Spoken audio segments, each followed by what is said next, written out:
మేము గెలవంగానే అన్ని అమలు చేస్తాం మీకు వాళ్ళని. ఇచ్చినావా మాకు తులమ్మ గారు? మా బిడ్డకు స్కూటీ ఇచ్చినావయ్యా? బట్టి విక్రమార్క ఇచ్చినవా? పోనీయలే. నా మొగడు వికలాంగుడు ఇప్పుడు 4,000 ఇచ్చినవా? మా అత్తకు 2,000 ఇచ్చినవా? 4,000 ఇచ్చినవా? నాకు 4,000 ఇచ్చినవా?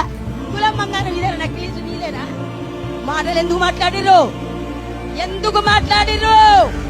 ఇవాళ మేమని ముంగడ పడుతున్నారు. అన్ని పనులు చేసింది మా బీఆర్ఎస్ పార్టీ. మా అన్న కేసీఆర్ చెప్తే మేము చేసినాం.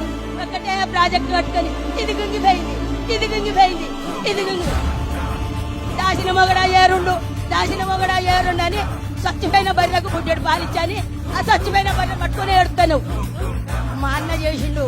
మా అన్న ప్రగతి భవన్ కట్టించిండు, సచివాలయం కట్టించిండు, అమరవీర స్థూపాన్ని కట్టిండు, అంబేద్కర్ 125 అడుగులు అంబేద్కర్ కి కట్టిండు.